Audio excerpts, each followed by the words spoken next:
예, 안녕하세요. 대한민국이 군사정찰 위성을 제대로 쏜 적이 없죠. 근데 이제 연달아 올라가는 것 같습니다.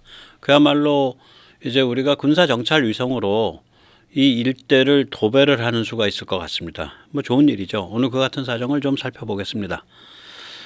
제주 해상에서 이제 고체 연료 로켓으로 소형 싸위성, 합성 개구 레이더 위성을 올릴 것으로 보입니다. 예, 그 아까 그 표지가 이제 그 사진이 서귀포 앞바다에 있는 그런 발사된 건데요. 요번에 올라가는 게 가로 2m, 세로 1m, 무게 100kg니까 하나만 싣고 올라갈 것 같질 않아요. 뭐 한 서너 개, 뭐 한 10개 이렇게 싣고 올라갈 것 같아요. 그 다음에 궤도에 대해서도 별로 발표가 없는데 이게 그 지구가 있으면 지구를 이렇게 동그랗게 도는 그 적도 궤도 뭐 이런 식이 아니고 이제 궤도가 문제가 될 텐데 저는 뭐 잘은 모르겠지만 아마 이런 군사 정찰 위성은 우리가 흔히 아는 이런 그 지구를 이런 식으로 도는 이런 그 적도 이쪽 위를 도는 이런 궤도가 아니고 이게 분명히 그 이렇게 돌 겁니다. 이게 이제 이렇게 그러니까 여기 이제 한국이잖아요. 예? 그러면은 이렇게 팔자로 팔자로 도는 궤도가 있거든요. 이걸 툰드라 궤도라 그러는데 이 팔자 궤도를 잘 설정을 하면 이 자기가 원하는 지역, 우리는 이제 이 일대를 원하잖아요. 이 일대를 그 볼 수 있는 시간이 길어져요. 아마 그런 정찰 위성, 감시 정찰 위성들은 그렇게 가지 않을까 저는 뭐 그런 생각을 해봅니다. 아닐 수도 있고요. 앞으로 점점 밝혀지겠죠. 이거는 이제 2024년부터 총 4기가 쏘아 올려지는 그 본체 그 싸위성과는 다릅니다. 본체 싸위성은 훨씬 클 거예요. 이번에 쏘아 올리는 거는 작은 거 2m, 1m, 무게 100kg. 이거 제가 작년에 DX 코리아 전시회 갔을 때 한화 거기에 가서 이게 있길래 사진을 찍으려고 그랬더니 그 막더라고요. 별것도 없는데 그 다 은박지로 다 가려놨는데도 막아요. 그러니까 그만큼 민감한 물건이라는 소리죠. 예. 뭐 이제 이런 물건들이 올라가는 거고요. 네. 먼저 세뇌 탈출 자구동네 부탁 말씀 좀 올립니다. 아시다시피 세뇌 탈출은 광고가 잘 붙지 않습니다. 예. 도와주시면 보다 좋은 컨텐츠로 찾아뵙는데 커다란 힘이 되겠습니다. 광고가 좀 붙더라도 뭐 늦게 붙거나 뭐 좀 그렇죠. 예, 많이 도와주시기 바랍니다. 감사합니다. 자, 이제 싸위성을 조금 설명을 드릴게요. 이 합성 개구 레이더라는 위성인데, 예, 이게 이제 그 방위사업청 자료예요. 이 레이더 전자파를 지상으로 쏘아서 흑백 3차원 입체적 윤곽을 탐지하는 겁니다. 기상 조건에 상관없이 일정 수준의 영상을 얻을 수 있고 목표물이 은폐물에 가려져 있더라도 전자파에 반응하는 영상을 얻을 수 있기 때문에 적의 핵심 지역을 관찰하는 데 유용하게 활용됩니다. 이러한 특성 때문에 싸 영상은 군사 목적으로 사용되고 있는데요. 하지만 레이더파에 반사된 신호를 이미지로 표현한 싸 영상은 전문가가 아닌 이상 판독하기 어렵기 때문에 통상적으로 이를 보완하기 위해 EOIR 위성과 같이 운용되고 있습니다. 예, 이 보시다시피 싸는 이렇게 흑백으로 나와요. 그 대신에 이제 그 입체 윤곽이 나오고요. 전파가 반사돼서 들어온 걸 잡은 거니까. 전파로 하니까 당연히 이제 이 그 레이더파로 하니까 주야간과 상관이 없고 밤이든 낮이든 상관이 없고 또 날씨와도 상관이 없게 되죠. 예. 그런데 이제 이것만 가지고는 이제 좀 아쉬운 게 있으니까 2차원 우리가 사진은 2차원이잖아요. 사진만 갖고는 입체 감각이 안 나오잖아. 싸는 높낮이를 계산할 수가 있어요. 근데 이제 2차원 이 광학, 시각적 이미지를 얻어내는 전자광학을 EO라 그럽니다. 그 다음에 적외선 IR, 예, 그거 이 두 가지를 이제 그 EOIR 위성을 싸 위성하고 함께 이제 페어를 이루어서 쓰죠. 그래서 EO 위성, EO 기능은 칼라 이미지 획득이 가능하고요. 그 대신에 당연히 야간은 EO는 우리가 눈이랑 똑같은 거 EO는 야간은 불가능하죠. 보는 게 또 구름도 불가능하죠. 예. 또 IR 영상은 IR 화상은 열상의 이미지거든요. 우리가 그 무슨 태풍 같은 거 할 때 이렇게 막 빨간 거 돌아가고 막 이러잖아요. 그게 열상 이미지거든. 그러니까 기상 또 해수면도 그렇게 열상 이미지로 볼 수 있고 어디가 날류고 어디가 한류고 다 이게 보이죠.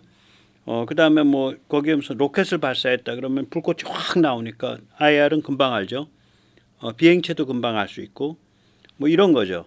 그래서 EO랑 IR은 한꺼번에 갑니다. 그래서 EO, IR 위성이 하나가 있고 그 영역이 사 영역이 하나가 있어요. 그 두 개를 겹치는데 겹치려면 어떻게 해야 되겠어요?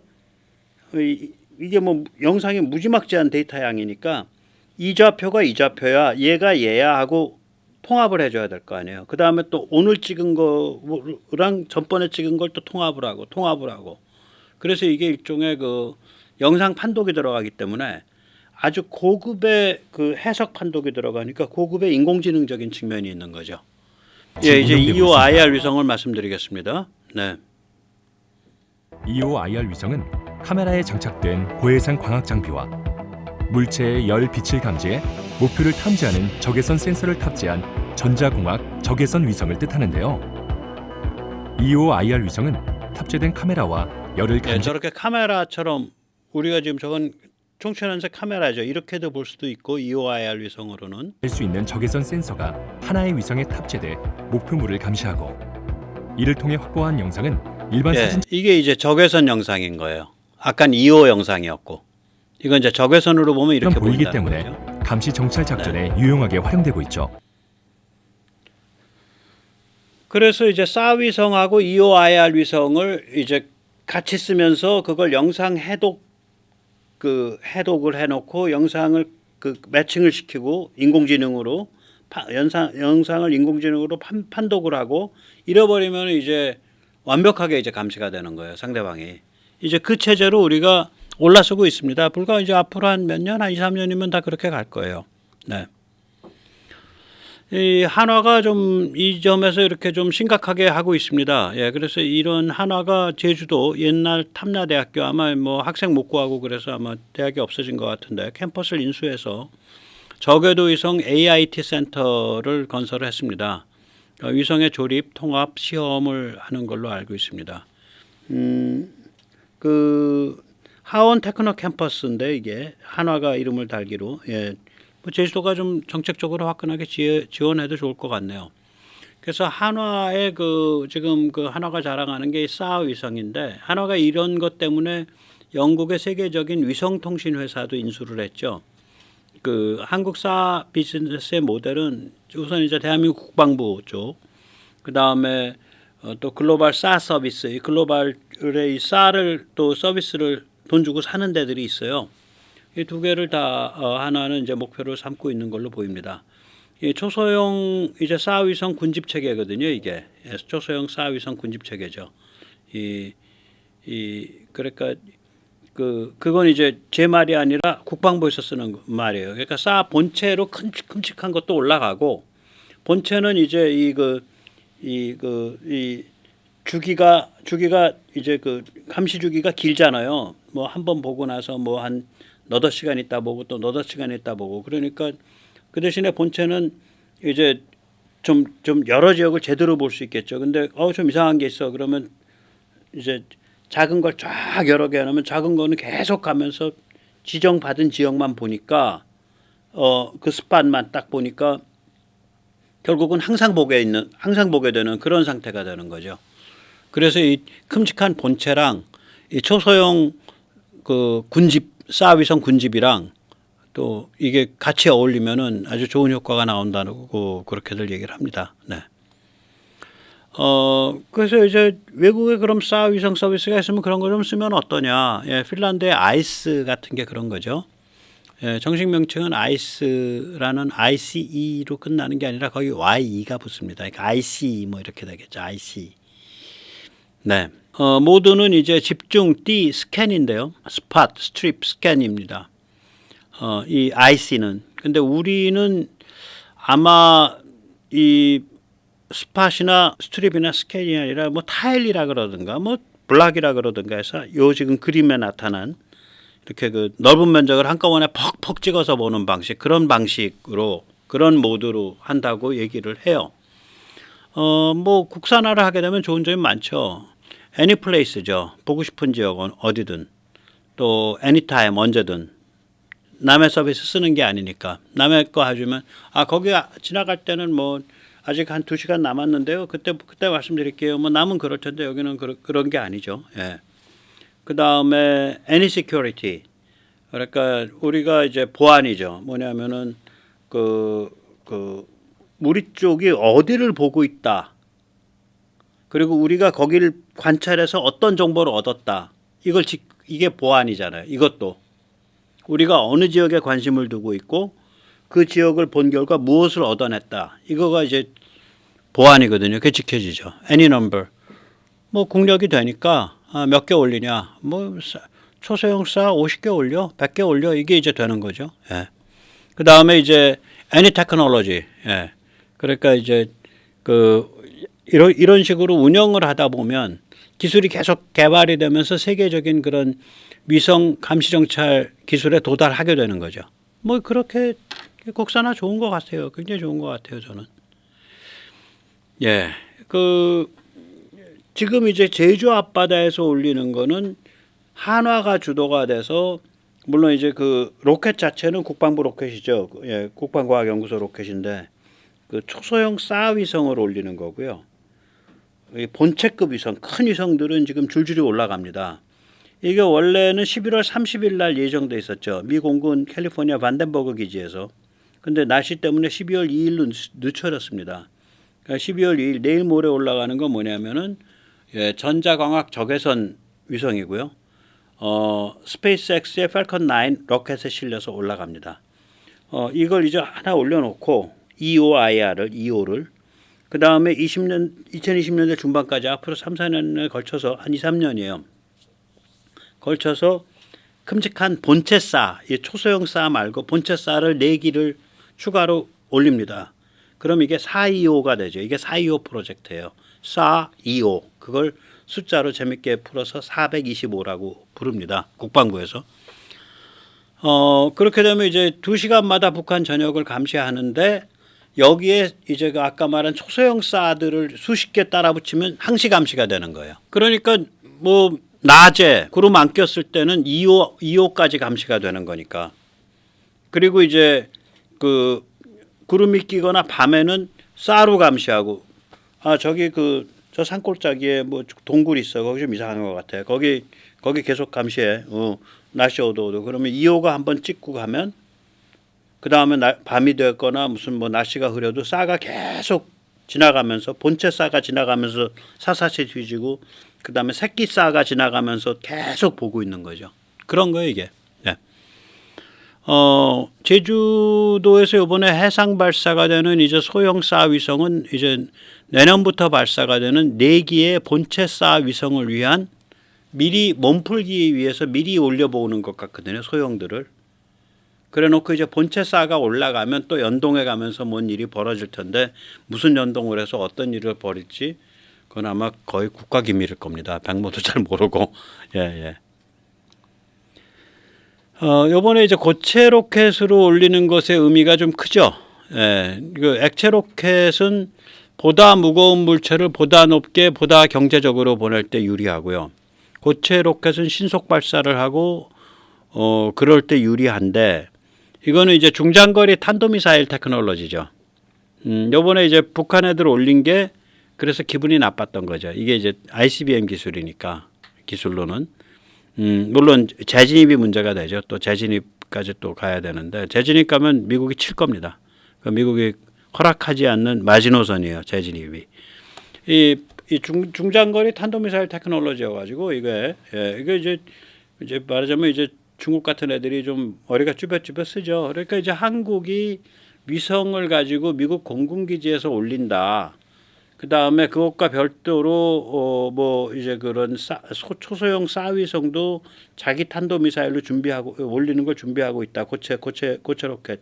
이래 버리니까 이제 중국이 이제 그 뒤에서 부질러 가지고 이제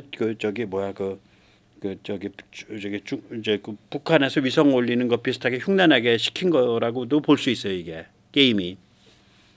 근데 그래봐야 미국 플러스 한국 플러스 일본 힘을 당하나? 못 당하지. 이런 영역에서.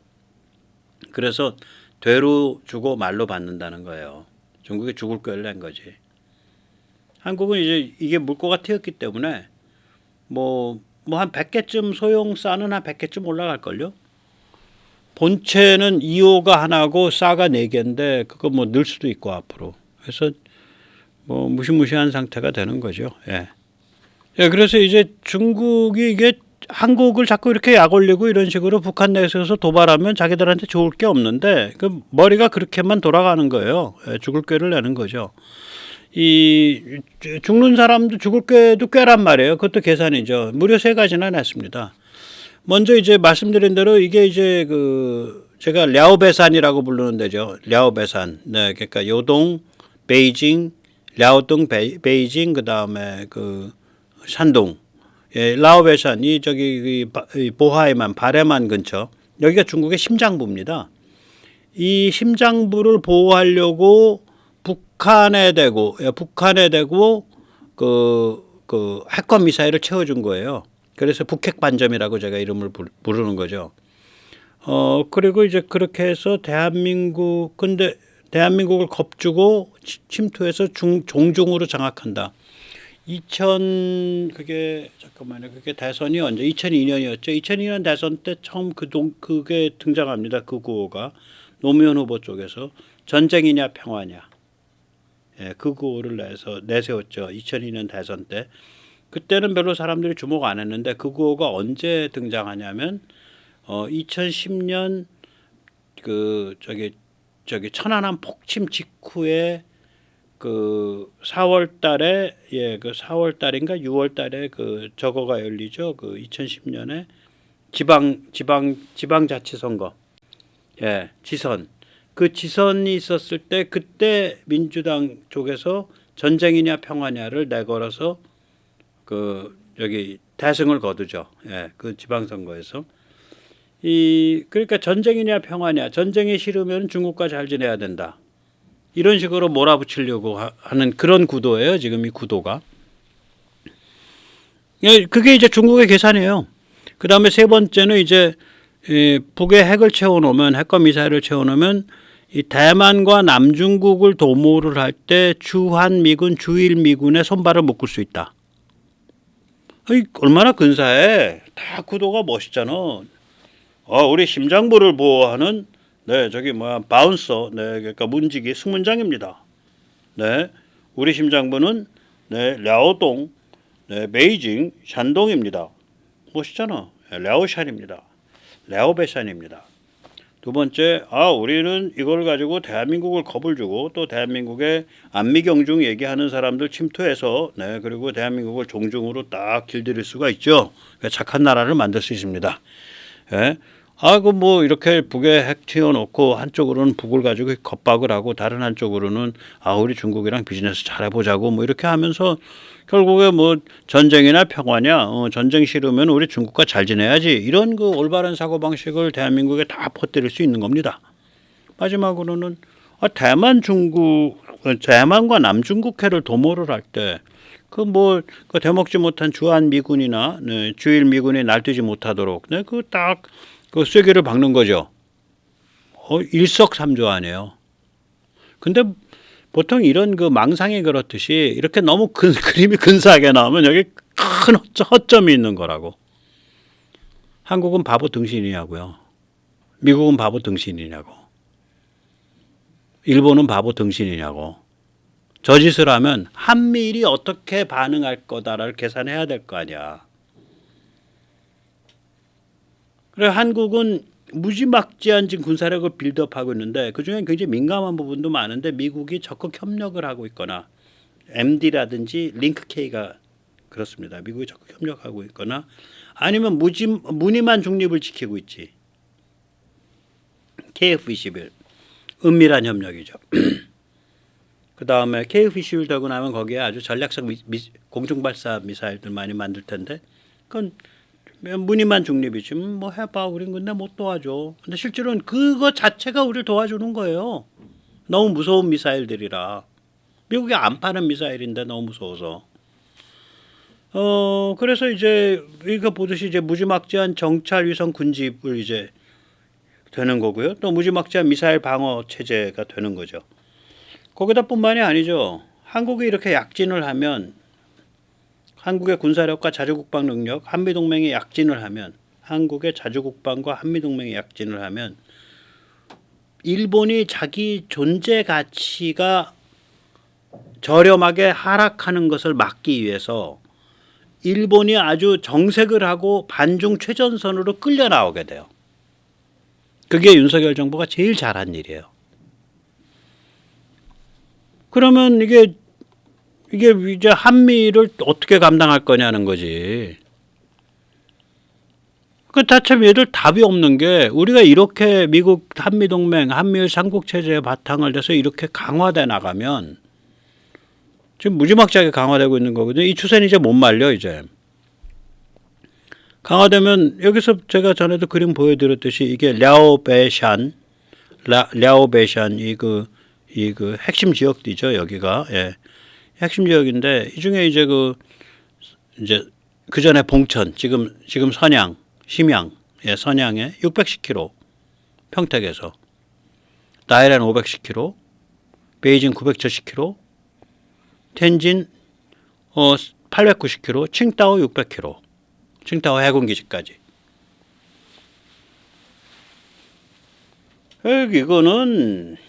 이거 한국 군사력 강화되고 한미 동맹 강화되고 이러면요, 이거 답 없는 거예요, 쟤들. 그러니까 이상한 일을 해놨다니까 지금. 쟤들은 그냥 이 랴오베샨이 워낙 중요한 지역이니까 그냥 미국 믿고, 미국은 기본적으로 뭐 얼마 전까지만 해도 그 기본적으로 저거잖아요. 그러니까 그 영구 분단. 그러니까 그냥 한반도가 분단돼도 좋아. 그냥 현재 상태로 안정되면 돼. 이게 미국의 기본적인 70여 년 동안에 사실은 1945년 이후에 일관된 정책이에요. 1945년으로 계산하면 거의 지금 78년 아니에요. 1세기 가까운 거의 일관된 정책인데 미국이 그걸 버렸지. 그러니까 76년, 77년 때부터 버린 거죠. 이렇게 사고를 치는데. 이제 미국이 그걸 버리면서 한국은 국력이 올라와 갖고 자기 힘으로 이제 정찰 위성으로 도배를 하게 생긴 거예요. 네, 그러니까 이걸 뭐 북한이 있기 때문에 중국이 뭐 입도 뻥끗 못 하는 게, 중국 입장에서는 북한 잘못 내세웠다가 이거 완전히 되로 주고 이제 말로 당하는 거죠. 한국의 군사 정찰 위성이 앞으로 수십 개, 그러니까 새끼 위성까지 하면 뭐 100개 이상이 줄줄이 아마 하늘을 도배할 겁니다. 오늘 여기까지 모시겠습니다. 감사합니다.